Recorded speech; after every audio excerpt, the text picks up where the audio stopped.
What's your rock bottom, Mashy? Yeah, it's hard to start a podcast. I mean, Joe Jury's just said something horrendous in our ears and then said, okay, and we're recording. And now I can't stop thinking about what he was just saying. In fact, it's how we met Mike Minogue. Have we got into how you guys met Mike Minogue before? Oh, we have. We've told that story a number of times. He self-confessed, said it was his rock bottom. Okay, right. But he was on fire. So can we talk about it again? Or? It was after a one-dayer in Wellington. He was absolutely on fire. He came back to the hotel with us. Thirsty to party. Very thirsty to party. Right. I mean, we've all he took a liking to Joe Jury. Okay, fair enough. And he also compared a barman to Bruno Mars. It was great stuff. Hey, when was that? Sorry. Oh, Jesus, this would have been 8 years ago. Oh yeah, a long time early ago. Conception of ACC. And look, Joe was he was probably in his prime as well. Yeah. Nice. Good And for you, he's Joey. not and Mike Minogue's not the first person to take a liking to the behind of Joe Jury, that ice hockey ass. Yeah, look at him. You've turned your mic on, Joe. Have you got something to say on the matter? I just want to say it was the T20 in Wellington where Tom Harper took us off air for an hour and a half. Oh, he kicked the plug out of the wall. No, he ejected the macro, so we didn't actually start. Oh, that's right. So you were commentating a game that no one was listening to for the first hour and a half or so. Yeah. Well, there was another time he kicked the plug out of the wall of the entire studio. You know, he was... Happy birthday to Tom as well. So. Oh, yeah, happy birthday there. Good night drive-by. Is it his birthday today? Birthday drive-by on I better send him a message. Tommy Harper. He had that in him though, didn't he, Tommy Harper? He had a bit of a, I don't know, technological faux pas in him. Well, he'd deal with it by just smoking dangerous amounts of weed beforehand to calm himself down, and then would just lose all cognitive control. And in fairness to him, it definitely did calm him down. Yeah. Because when there was he wasn't exactly frantic, was he, when he kicked out that plug from the wall? Yeah. He wasn't really in any rush to go and fix that. God knows what he was up to behind there. Anyway, that's behind the curtains. Not many people want to know about that. My rock bottom, I don't know when my rock bottom is though. It's still to come. That means it is still to come. It's still to come. I feel like I might hit it like at some stage early kids or something like that. You know, you've had a big night that you're not supposed to, and then you've got some, I don't know, Saturday sport to go to, or just after watching you. Yeah. You get used to that. I reckon my rock bottom may have been Las Vegas.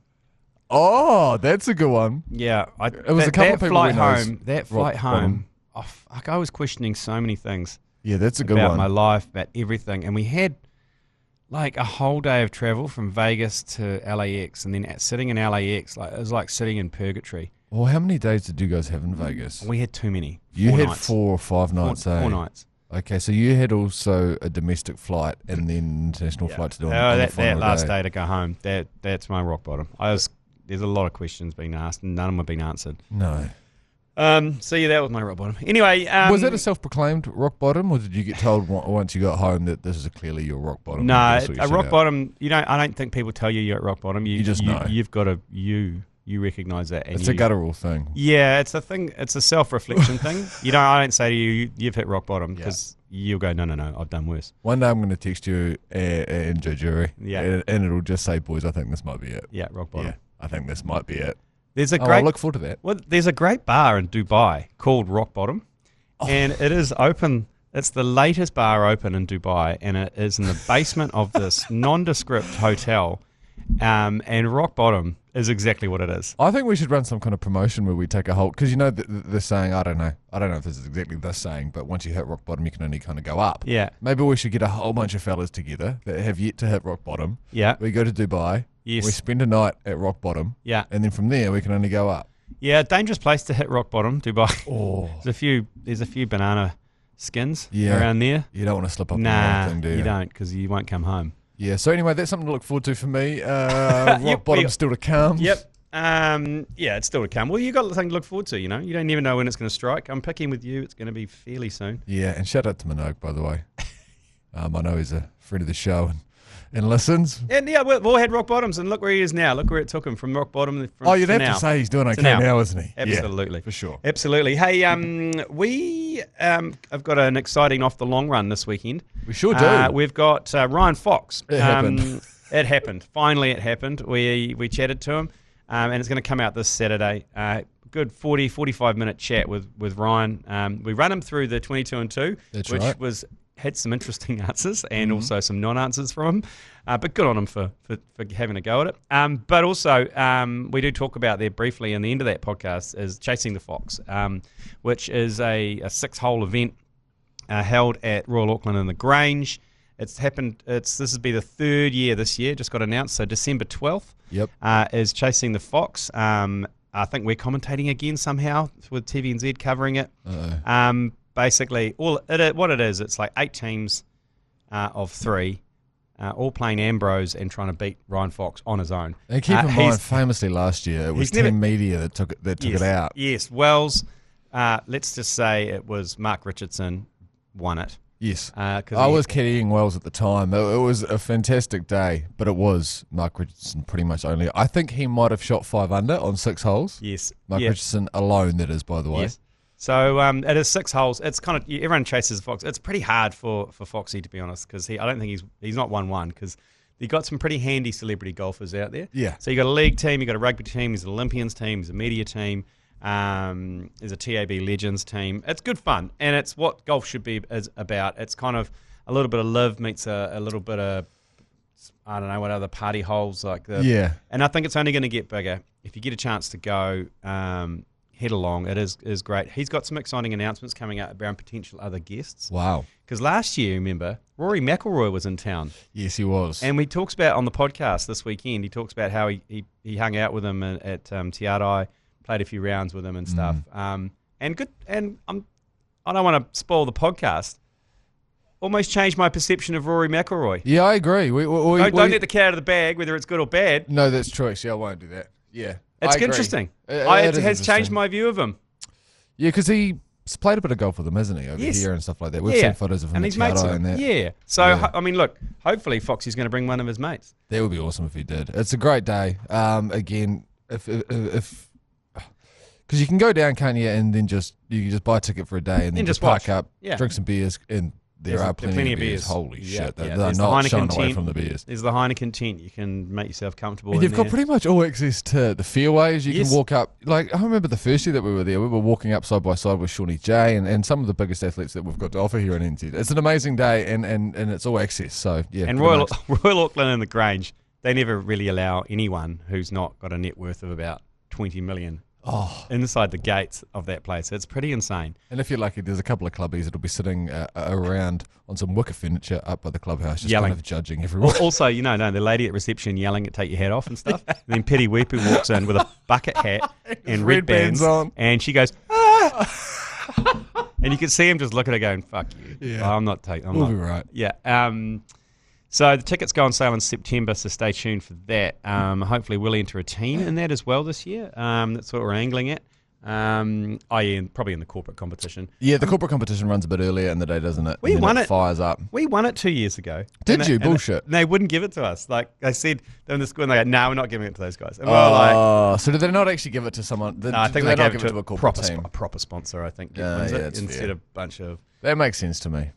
Yeah, it was me and McClung, maybe Marty. I can't remember. Well, hang on, that's quite a good side now you mentioned it. Yeah, and we were 5 under on over 6. And so they were like, and they put our handicaps in, and they're like, no, you guys aren't going to win. So there you go. So this Saturday off the long run with Ryan Fox this week. But a good 45-minute chat with the legend live from Florida. Yeah, Jupiter, Florida. Anyway, let's get into it. Live from the Export Beer Garden Studios. This is the Agenda Podcast. We're halfway through the year. We're over halfway. It's Tuesday, the 1st of July. Fucking hell. The Agenda Podcast, the home of sporting nonsense and claptrap. Brought to you by Export Ultra. Well, on the out, the G Lane, summer is only a sniff away. That's right. We're over halfway.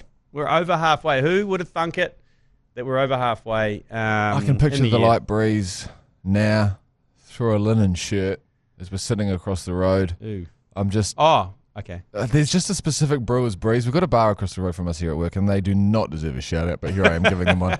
And we spent way too much money over there, but it's a craft bar, and there's a specific breeze that kind of flows through it. And it doesn't get a lot of sun, does it? It doesn't get a lot of sun, but whenever I'm in the middle of winter, for some reason, it's that spot that I think of. Yeah.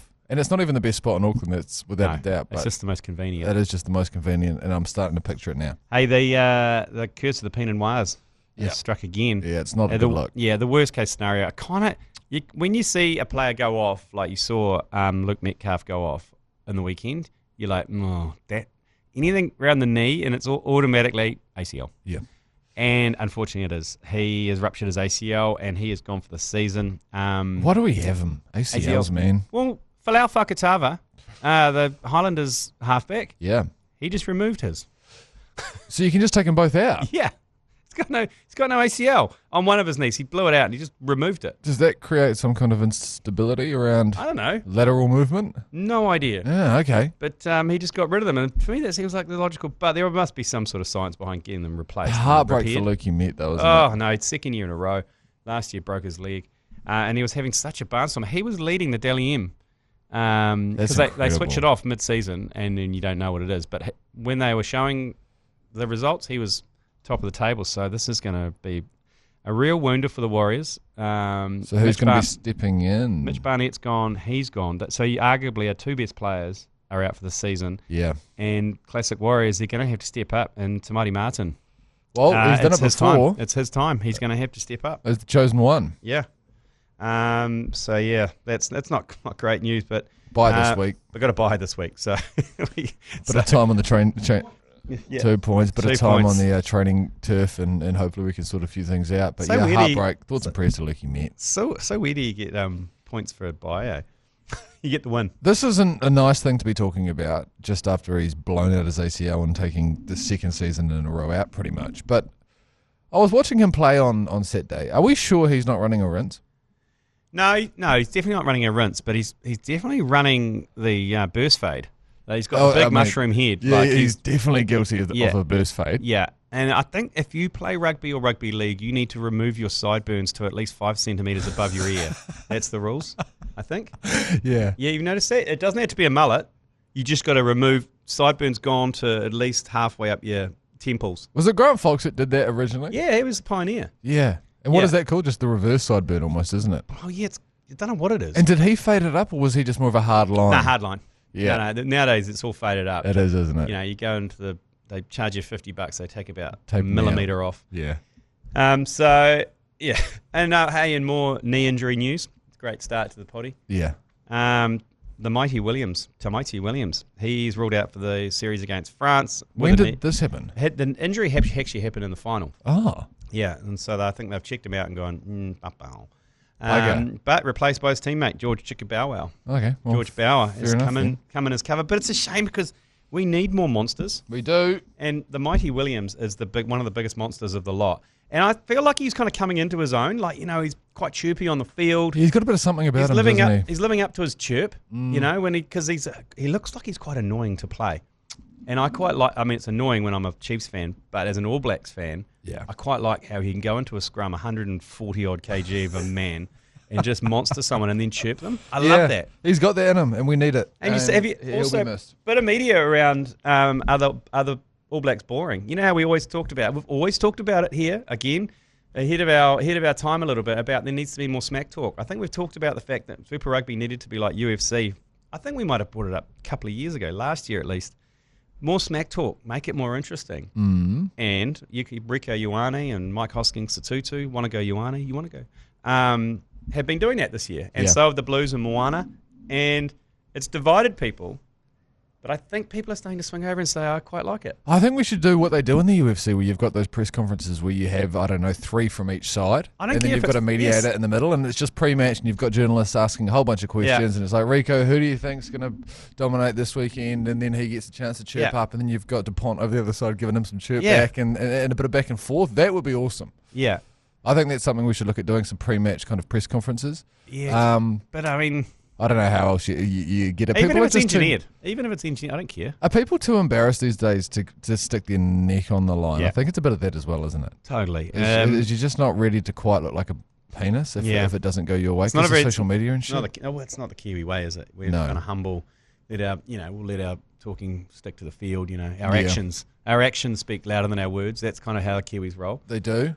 Yeah. They do. What was that quote that Rico Ioane was hit with mid-season? Something about lions not following sheep. Oh, yeah. Yeah. It's a metaphor, really, isn't it? Yeah. But I don't think they care. Do you think Rico and Artie are having like sitting opposite sides of the dining room in All Blacks camp going, yeah. No, I think they're quite excited about it. If Totally. anything, they'll be looking for their next target. They should gang up and, like you're saying, hit the French. Hit the French about being just a bunch of non-test playing 15 debutants, like just international virgins. Because in cricket, around. you'd get it. Like, I don't know, if a B team from a, I don't know, lesser nation went to Aussie and played cricket in the early 2000s against Michael Clark and all these guys, like, it would be vicious. You wouldn't be able to play a day's cricket without getting chirped from the slipcord. Oh, yeah, totally. But then rugby, it's not really a thing. Or is it a thing? There's a lot of chirping on the field in rugby. I mean, look at Dane Coles. Dane Coles was the biggest chirper. The Ronnie Bum loved it. Yeah, and we need to get the Ronnie Bum on social media. That's what we need to do. The Ronnie Bum, what's the Ronnie Bum up to these days? I think is he playing in Japan? He might be over just pesting around a little bit, making a bit of coin. He might be a good option for an off the long run episode actually at some point. That would be good. Yeah, but the chirpiness, bring it on, I say. Especially against the French, just give them a bit of motivation because they're going to be up against it. So this Friday we're coming live from Dunedin. We've got the commentary this weekend on Radio Hauraki and iHeartradio. But then the following weekends we have ACC Live, Champagne Rugby Live, like we did in the Lions. We come live from a bar. We have drink specials, 2 for 1, food specials, entertainment, and we do the commentary live from the venue. We're coming from Shed 22 in Wellington. We're coming from Roaming Giant in Hamilton. It's free to come along.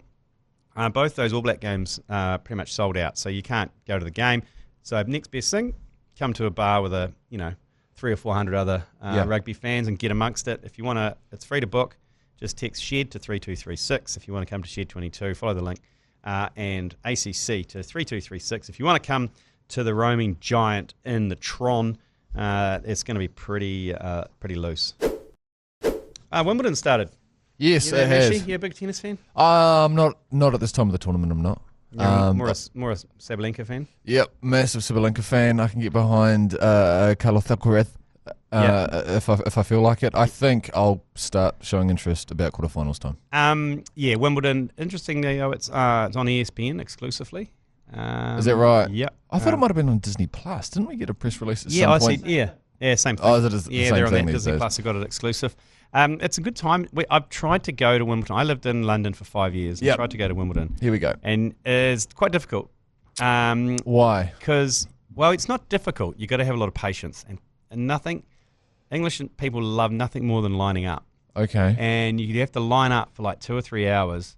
What kind of crowd is going to Wimbledon first? What kind of people are... Well, you got different types. You got the high-end snobs who just drink champagne, eat strawberries on the main court. Yeah, a lot of salmon shorts. Yeah, but there's heaps of salmon shorts. Yeah, I bet so there many is. and boater hats and like so much. Not just salmon shorts, salmon pants, salmon shirts. Yeah, a lot of pastels. A lot of dudes being dressed by their partners. Yeah, a lot of pastels. A lot of raw. But then again. Are those the type of people that have to line up, or have they already got their shit sorted? Already sorted. You have to line up. Okay, so you're lining up with a whole bunch of plebs. But there's heaps of stuff on the outside. They got Henman Hill, they used to call it. They changed it to Murray's Mound, which is, I think, way dirtier than Henman's Hill. That's filth. Yeah, it is filthy. But there's got the big areas you can watch the big screen there, and you can just mill about. And you can line up to go on the centre court if a seat becomes available. They'll fill it, Oh, so is that? So you don't. It's not like any other sporting fixture where you just buy a ticket to centre court. You can, yeah, okay. yeah. But you can. There's part of it is in a ballot as well. You can line up, or you can ballot, or you can line up and actually get tickets to the centre sounding court. a little bit mastersy. So now, it's kind of egalitarian a little bit. I mean, it's still massively snobby, and if you're rich enough, you can sit wherever you want. But there is an element of that as well. I bet it's quite expensive. Especially come crunch time, yeah. It is, especially for the finals. But unfortunately, Kiwi Lulu San, her return to Wimbledon after a remarkable run 12 months ago, hard. has been very brief. Knocked out this morning in the opening round. Oh, thanks for coming. Yeah, pretty much. But if you're into tennis, Wimbledon's on at the moment. I've listened to a great podcast, actually, on Boris Becker. Oh, okay. British Scandal. Listen to that one on Boris Becker. And because obviously he was a massive rooter, and also a massive fan of Wimbledon because his style of play, massive serve and volley, suited Wimbledon. So he carved up in Wimbledon. But that podcast is extraordinary. That guy was a pants man. Okay, so it was a little more pants man focused than it was tennis Oh, focused? yeah. Okay, That's why it's called British Scandal. Right. But, yeah, Boris Bex.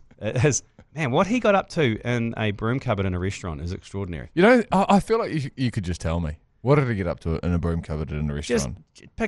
Just picked up at a restaurant, just using eyes and maybe a small bit of chat, and then ended up in the broom cupboard out by the toilets, getting amongst it, and very effective lover because the woman got pregnant and had his child.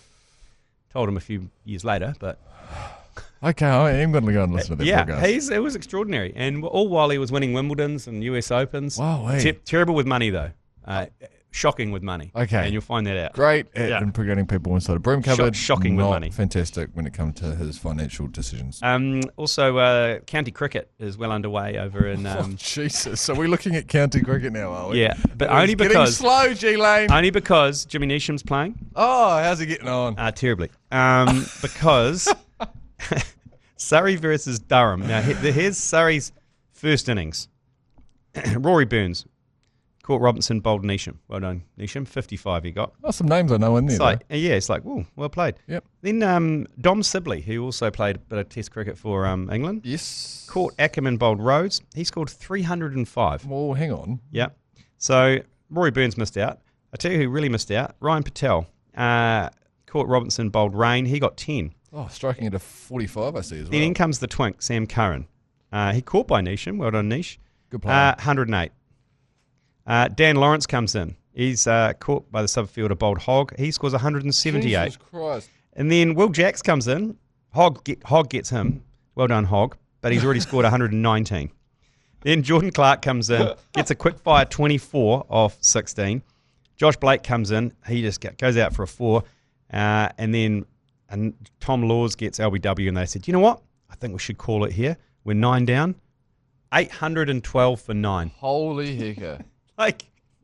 Fuck me. At which stage do you go, oh, and poor Dan Worrell, who didn't even bat. So is that 2 He days must be so shit, Dan Worrell.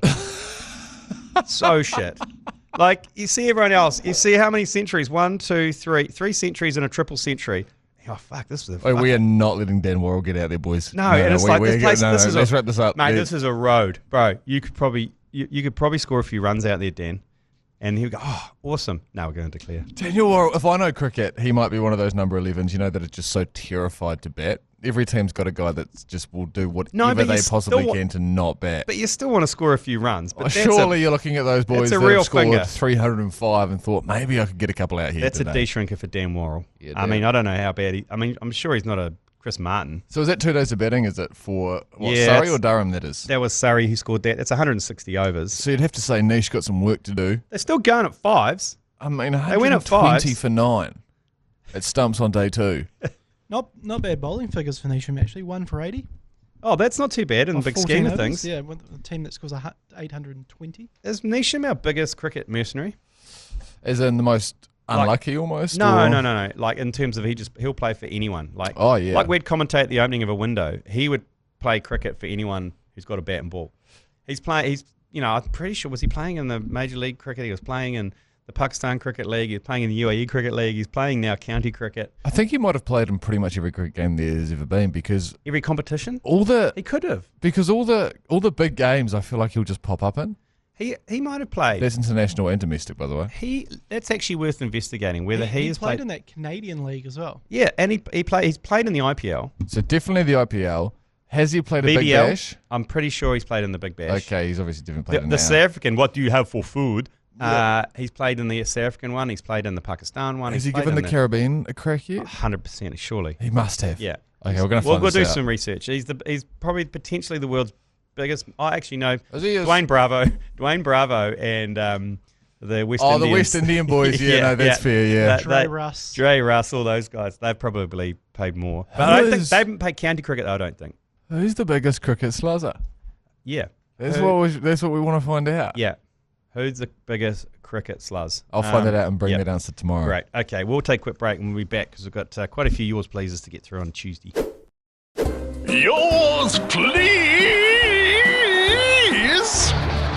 Brought to you by Export Ultra. Oi, this is the part of the show where you send us your comments, go straight into our system. We play them out. We don't listen to them beforehand. Probably should. Yep. But you can only do it on your iHeartradio app where you listen to the agenda. Press the little microphone button down the right-hand corner. You've only got 30 seconds, but it does give you a time, like a timer, so you can tell when it's coming up. But nothing's stopping you doing a part 1, part 2, part 3 if you've got a story to tell. But Part 3? You're okay with the part 3? If it's a good story, I'm happy for as many as you want. If we're getting part 3s, it better be worth it. Yeah, we have a part 4 today. Oh, Jesus okay, a part 4 fucking today. Christ, that's 2 minutes. I didn't know that. This is like we were living a simulation. That is actually pretty amazing that you were happy to throw out a part 3 Yeah, and and little we've did you actually got know that there's a part 4 out there. Okay, well, should we hit the part 4 first or last? Let's do that last. Okay, we'll do that one last. Here's the Get first the one. singles out of the way. Okay. I can't really explain why, but I have to say, Toto Wolff reminds me more of Rainier Wolfcastle from The Simpsons than Arnold Schwarzenegger. Anyway, hooroo. That's a good point. Yeah, I think we were fairly accent focused with that more than anything else. But There's just something about Toto Wolff which is a caricature. yeah. You know what I mean? He's buff. He talks like this, and Do you get the feeling he might be a bit of a... He's a massive sexual deviant as well. Like he's got a couple of kinks. he is a billionaire, and he is of kind of... Is he German Austrian? Is he Austrian? The way that he looks at men and women, and the way that he has conversations, I just feel like there's just a little bit of... I reckon he's had a bit of work done too. Yeah, There's something a bit Botoxy about his appearance. I think there's a lot of stuff we don't know about Toto Wolff. Yeah, I think he's a low-key operator. hot mitty. Oh yeah, hot mitty. Hot mitty. Okay, next one, yours please.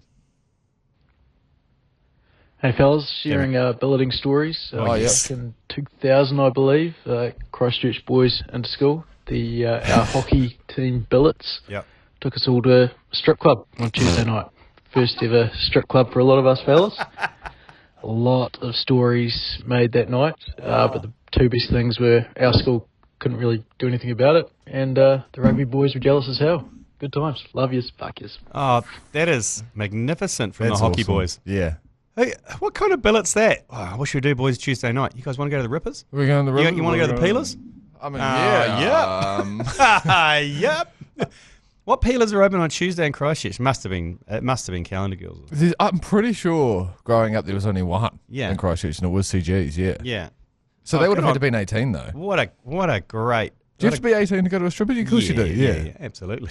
Absolutely. Is everyone 18 at high school? Not everyone. No. But I'd say, like, a Peelers on a Tuesday, they'll take all comers. Yep, they will. It's not going to be sure busy. about the wording, but yep, it's not going to be busy. But it's an interesting billet experience. Being taken to the Peelers. Yeah, I've said it before and I'll say it again. Have you? Have I told you about the teacher that we had? It was Scott Liddell. Mr. Liddell was his name. I feel like that's not going to... You're kind of giving that away. I'm now going to tone this story back slightly that I've mentioned him, because we will forget to edit that out. And we used to go over to Westport to play cricket against that first 11, and he'd drop us off at school, or at the Buller School on whatever afternoon it might be, and then he'd pop off, and then he'd arrive next day to the game, probably about an hour and a half late, stumble out onto the field, stand at square leg, and smell a lot like beers. Yep. And booze, and I think he'd probably had an all-nighter. So, again, keep those billeting stories coming through, because I love hearing what people get up to. Can I share one of my non-billeting stories that almost happened to me? Yeah. So, I played for a intermediate school in Hamilton. It was a private school. It was Southall School for boys, girls there now though. Okay. And we had an exchange with an English school that was coming over to play cricket. Wow, that's exciting. An international. An international school. Wow. So they were on tour, a bunch of 12-year-olds on tour. And I was the captain of the first 11 cricket team. I had Hamish and James Marshall in the team with me as well. Yeah. Strong squad already. A good, strong squad. And the captain of this touring English public school, the captain was Peter Phillips, who is the son of Princess Anne. Wow. And so my parents were in a bit of a fluster, because the captain always gets billeted with the captain. And it lined up that we were going to have this, like this member of the royal family. Hard. Pretty low down the royal family, but still in the royal family. Mm. God, it sent my parents into a total spin.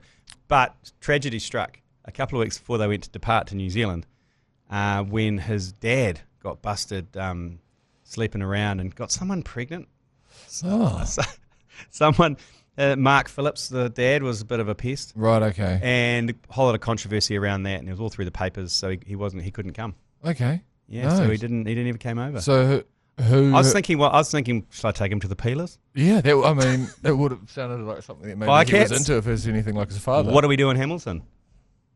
Firecats. Firecats? Firecats in the Hamilton Gardens. Is Firecats a one-off, or is it a chain? There was a chain for a little bit. There Okay. was a couple around. I don't think that took off. I don't remember there being a Firecat. Was Mermaids a one-off as well? No, there were a couple of mermaids. There's One a in couple of Wellington mermaids, and yeah. one in Auckland. Calendar Girls is obviously fine. Showgirls, there's a couple of Showgirls. Is the one down here? There's just one here. Is that the one that's down on the Custom Street. custom Yep. Very quick from you, G Lane. Christchurch also had the Atami bathhouse. Oh, yeah. That's where a former New Zealand cricketer was involved in a glasses situation, I think. Oh. Is that with the glasses being used as some sort of... Oh, that was Firecats. Oh, was that fucking? Yeah. I wish you could see the look Anyway, flight around the studio right now. Can we talk about that? No one knows. Oh, we can. Next one. Dan Vittoria's glasses end up used as a toy. Anyway, next one, yours, please. Yeah, hey lads. So billeting stories. I attended Pupi College, and we had a first 15 trip up to Kuratau. So anyway, long story short, I was billeted out with Trelise Cooper, New Zealand fashion designer. Oh yeah, nice. Anyway, I had no business being there, from Pupi of course. She cooked up a feed of fish. It was horrific. And I spewed all through the hallway. Got back after playing rugby that day, and she had new carpet. Oh! Good times. Fucking hell. Oh, that's good. Yeah, because in NZ there is just a chance you get billeted with someone that you just have no right to be billeted with. That's so good. Well, I mean, look, it's her fault for serving you dodgy fish. Yeah, totally. I mean, I couldn't agree more, yeah, by the way. and she would have got insurance for that carpet, so I wouldn't feel bad about it.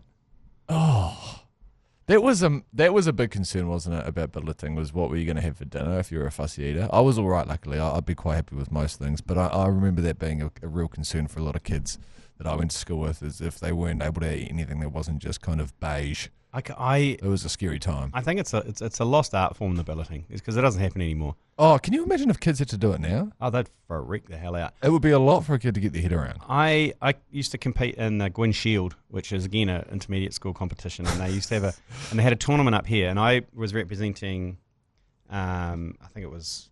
So were you billeting at 12? That's young, there was a Waikato team. Kevin Mialamu was in the Waikato South squad. Okay. Was he a hooker at the time? We were Waikato. Yeah, I think he was. He was a nuggety, still nuggety quite then. Yep. And we got billeted. 3 of us got billeted to this family who shouldn't have been billeting people out because they could hardly afford to feed themselves, let alone 3 rugby-playing 13-year-olds. There would always be a couple of kids that were unlucky to get to be put with a family like and this. We went into the lounge, and the whole family were on the durries, including the 10-year-old girl and the 14-year-old boy, all durrying up in the lounge. And I remember coming back and telling my parents, and my parents were like, okay, you guys come and stay in our motel room. And we stayed in their motel room after that because they were like, bless this family. They were very kind and generous. But everyone's on the darts, are they? Everyone. Okay, right, yeah, I was like, whoa. You're on the darts too? Okay. She was 10 bearing a dart. Wow. On the lazy boy while watching, Marlborough Golds? Oh, I can't remember what it was. Rothy's, maybe. I can't remember what brand they were. Probably Peter Stuyvesant's. Yeah. Anyway, great. Billeting that's always a lottery. Oh, you'd see some shit, wouldn't you? Yeah, you would. Yeah, I think kids I think maybe it's something that should be a prerequisite for turning 16 in this country, is you have to bill it once to just see how the other. It's like a national service. It's like going into the military for a year. You got to get billeted. You got to go to a farm, which is rugged as hell. Yeah.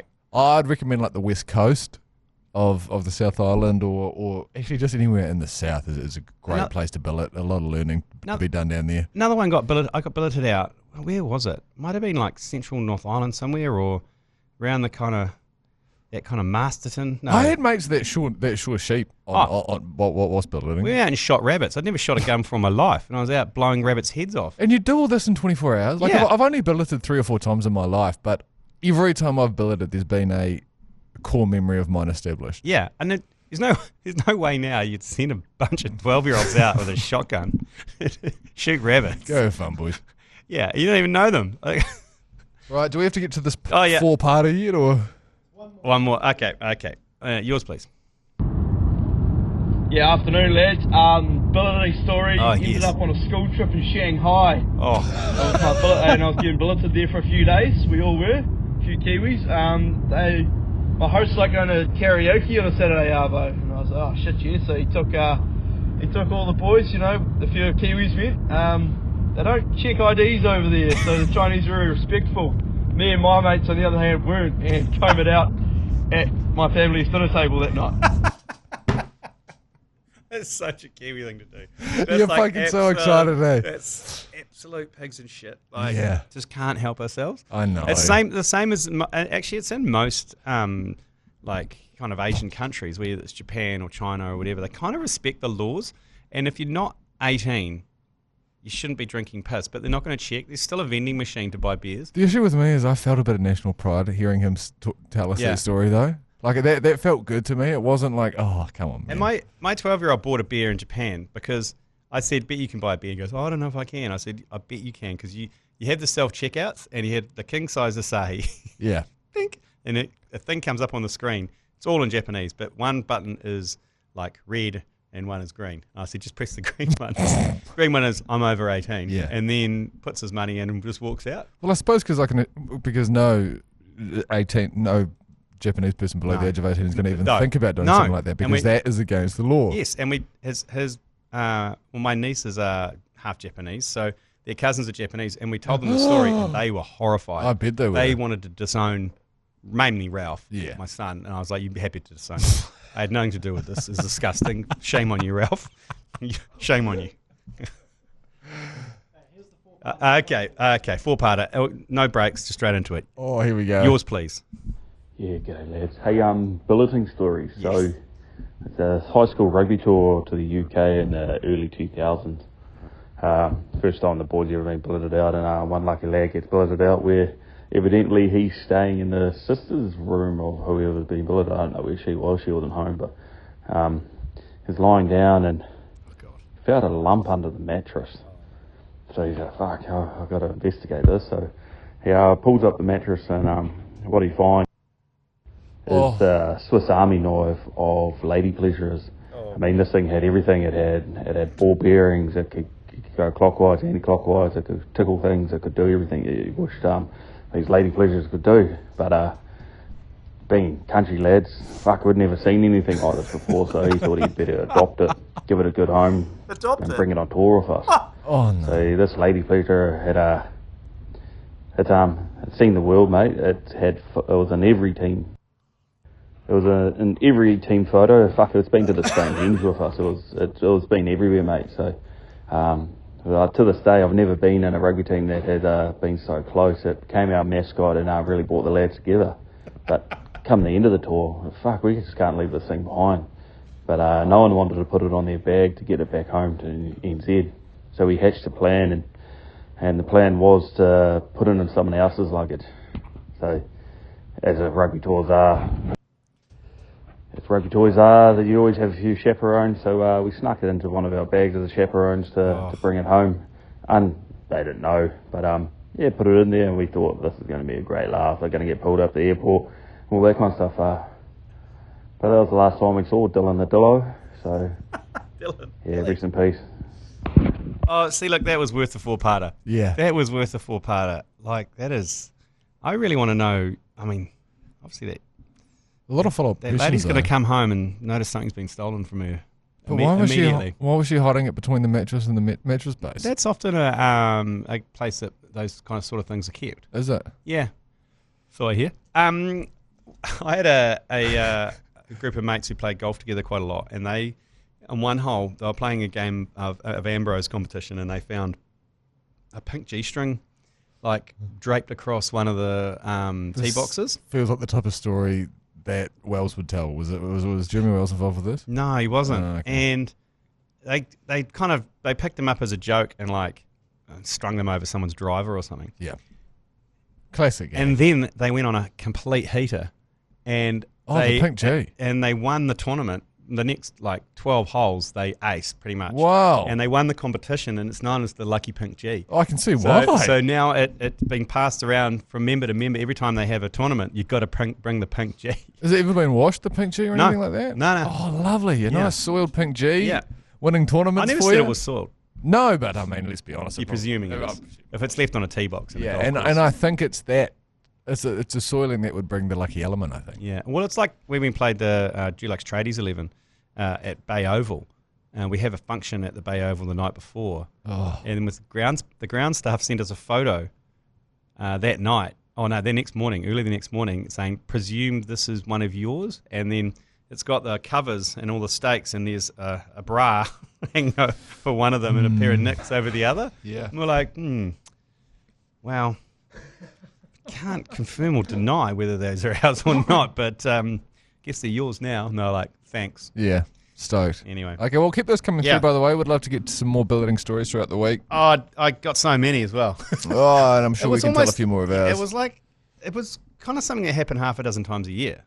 Wow, so you had a lot of billeting going on. Yeah, a lot of sports tours. I only was lucky enough to do it 3 or 4 times in my life. A lot of sports tours going on, and there was a lot of billeting. Obviously, heaps cheaper than booking a hotel, but for everyone. But I suppose even these days they just go into Christian camps or whatever. You go and stay there, which is, some would say it's probably safer to send your kids billeting than a Christian camp. But anyway, I would.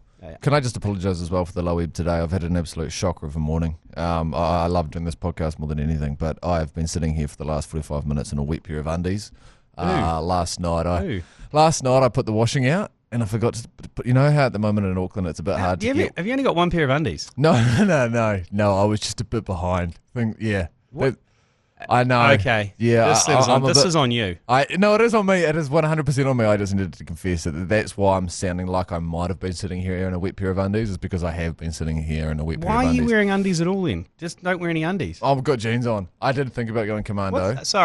What's the difference between wearing no undies with jeans and what? I can't commando. Yeah, Joe Jury's with me on this. Why not? I can't commando. Mate, are you fucking perverted? What happens if I get my foray stuck in the fly or something? That's on you again. That's a skill thing. You should know this. No. As a man with a absolute that is monstrous. That's more a coordination issue for you. I mean, how recklessly are you doing your fly up? Well, can we not do? I don't know. We don't need to be talking about it. I just wanted to apologise for the fact that I've got a low. You brought it up, and you brought it up for a reason. And because I felt guilty about the fact that you're currently living with your partner as well, so you really need to buck up your ideas. Do you know what I think? In terms of hygiene, in terms of just general organisation, you're letting yourself slip, and she's going to leave you. Do you know what I think has actually happened, G Lane? Is that she has worked out your manufactured a passive-aggressive manoeuvre of the highest level, and I think she has not put my stuff in with the washing over the weekend to be like, can you fucking do some washing? Yes. You know? Agree, yep. And then I woke up yesterday with one pair of undies left in my drawer. Wore those yesterday. That was fantastic. I was like, fuck, why have I got no undies? Why are my undies not folded for me? See, at the end of the bed. And then I was like, shit, so I'm going to have to go down, get all my undies out of the washing pile, and then put them in the washing machine like I did last night, and then put them out on the clothes horse, leave them there. But 8 hours is not enough in Auckland right now to dry your undies, so hence why I'm sitting here in a wet pair of undies. That's why I'm operating at such a low level, and I want to wrap this shit up. Yeah, pretty much you're like a 12-year-old, because that's what we do with my 12-year-old. It's like, he doesn't do any of it, so we basically don't wash anything. Yeah. And eventually he's like, I got no undies. I'm like, well, have you put them in the wash? Well, I mean, that's exactly where I'm at, to be honest. So it's hard to argue with that. Yeah. I like so to you've think got I've the got mental capacity of a 12-year-old. Okay. Again, it's fucking hard to argue with that when I'm sitting in the exact same situation. Yeah. Okay. We'll be back to Moz. And I'll be back properly in full force. Who you got on to Moz? Is it Mania? Mania apparently tomorrow. We got a yours please tomorrow?